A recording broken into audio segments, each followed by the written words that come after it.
जब आपकी समस्याओं को लेकर कोई समाज सेवी या कोई नेता या फिर कोई राजनीतिक पार्टियां अपनी राजनीतिक महत्वाकांक्षा को लेकर आपकी समस्याओं के साथ भद्दा मजाक करने लगे, तो आप समझ जाइए कि आप शोषित होने के लिए तैयार हो जाइए। और रही वर्षों से हो रहा है झारखंडियों के साथ। झारखंड में ऐसे कई मुद्दे हैं जिन पर झारखंडियों को सिर्फ न सिर्फ बहला फुसलाकर उनके राजनीतिक पार्टियां सिर्फ इस्तेमाल करती है, वोट बैंक की तरह इस्तेमाल करती है। हम बात कर रहे हैं झारखंड के 1932 खतियान आधारित जो स्थानीय नीति है। हम बात कर रहे हैं झारखंड के आदिवासी मूलवासियों की पहचान की। हम बात कर रहे हैं झारखंड की जेपीएससी जेएसएससी जैसी संस्था पर लगाम लगाने की। हम बात कर रहे हैं झारखंड की खनिज संपदा, चाहे कोयला हो, अभ्रक हो, या फिर यहाँ की जो तमाम तरह की जो खनिज संपदाएं हैं उस पर लूटने से बचाने के लिए।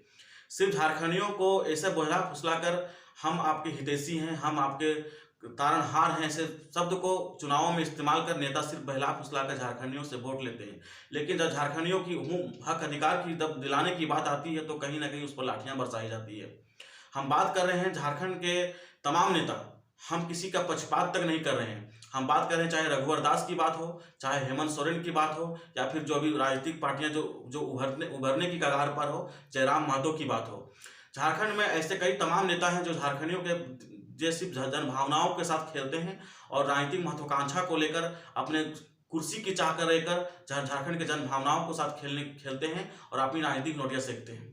हम सबसे पहले शुरुआत करते हैं झारखंड के रघुवर दास से, जो उन्होंने झारखंडियों के साथ एक भद्दा मजाक करके 1985 कटअप मार करके झारखंड के मूलवासियों के साथ एक भद्दा मजाक किया और वहां के 1932 खतियान के मांग को लेकर दरकिनार करके एक कटअप जारी कर दिया 1985, जो झारखंड वासियों आज तक उसमें उलझे हुए हैं।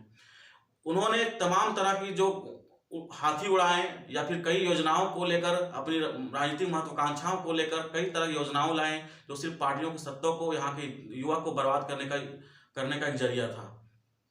यहाँ की अब नियुक्तियों की बात करें उनके कार्यकाल की, तो कई ऐसी नियुक्तियां हैं जिनमें सिर्फ बाहरियों को, चाहे बंगाल की बात करें, चाहे यूपी की बात करें, चाहे बिहार की बात करें, सिर्फ बाहरियों को भरा गया है। और झारखंड में झारखंडियों की क्या मिला? सिर्फ एक दिलासा।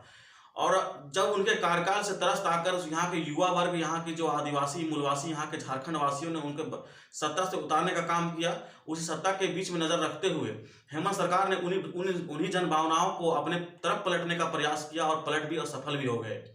उन्होंने यह दिलासा दिलाया कि हम झारखंडियों को हक अधिकार दिलाने का प्रयास करेंगे और झारखंड को उनकी पहचान के साथ साथ उनको जन भावनाओं को ऐसा डेरा डाला कि झारखंडी उस पर बहते चले गए।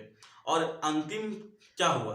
आज झारखंड के विधानसभा चुनाव 2019 का विधानसभा जो हेमंत सरकार की जो पूर्ण बहुमत के साथ बनी और कांग्रेस के साथ गठबंधन के साथ पूर्ण बहुमत के साथ सरकार में जब हेमंत सोरेन जब गद्दी पर विराजमान हुए, तो उन्होंने यह घोषणा किया था कि हम झारखंड में 1932 खतियान आधारित जो स्थानीय नीति है, यहाँ के झारखंड के आदिवासी मूलवासी जो सरना कोड है, चाहे यहाँ के मूल अधिकार की बात हो, यहाँ की जो सरकारी कंपनियों में आरक्षण की बात हो, चाहे कोई नियुक्ति प्रक्रिया की बात हो, तो उस पर हम कड़े स्टेप लेंगे और जेपीएससी जैसी संस्था को लगाम लगाने का प्रयास करेंगे। लेकिन उस पर विपरीत हुआ, यहाँ के झारखंडियों की सिर्फ निराशा ही हाथ लगा। हम बात कर रहे हैं झारखंड के हेमंत सोरेन की, जो आपको सिर्फ एक गुमराह करके यहाँ के लोगों को सिर्फ आपने आदिवासी माटी की पार्टी कहकर सिर्फ झारखंडियों को दिलासा दिलाकर सिर्फ एक वोट बैंक की तरह इस्तेमाल करती है।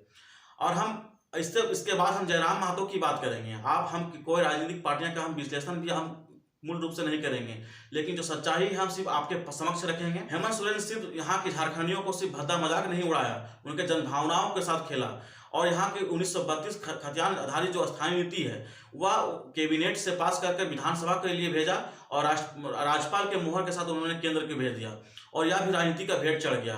आप जान रहे हैं कि आप भली भांति जानते हो कि 9वीं अनुसूची में शामिल करने के लिए उस पर क्रियाओं से गुजरना पड़ता है, जो सिर्फ यह संभव नहीं है। सिर्फ झारखंडियों को कैसे दिलासा दिलाए कि हम आपकी हितैषी हैं, उस पर गुमराह किया। इसी जन भावनाओं को साथ देखते हुए बहते हुए उसके रोकने के लिए आप जयराम महतो की देख सकते हैं। जयराम महतो इन दोनों काफी चर्चित चेहरा है। किसान संघर्ष समिति जो काफी दिनों से करीब 10-15 महीने से लगभग ये समस्याओं को सोल्व करने के चक्कर में लगे हैं, लेकिन उनकी जन भावनाओं को जब हम आपके समक्ष रखेंगे तो कहीं ना कहीं उनकी राजनीतिक महत्वाकांक्षा भी है, कहीं ना कहीं उनकी चुनाव लड़ने की भी कयावत भी शुरू हो गई है। और हम ऐसे उनके कई भाषणों में सुने हैं कि हम 2024 में हम उनको कई विधानसभाओं में अपनी राजनीतिक पार्टियों के तहत झंडा बैनर तले प्रत्याशी उतारने का हम कई बात सुने हैं। लेकिन दोस्तों हम यहाँ नहीं भूल जाते हैं कि आखिर जो हम जिस राजनीतिक पार्टियों को, जिस समाजसेवियों को, जिस समस्याओं को सोल्व करने के लिए हम अपनी वो अनुयायी बन जाते हैं उनका, लेकिन अब उस समस्याओं को जब सोल्व करने की बात आती है तो कहीं ना कहीं उस राजनीतिक पार्टियां, समाजसेवी पीछे नजर आते हैं।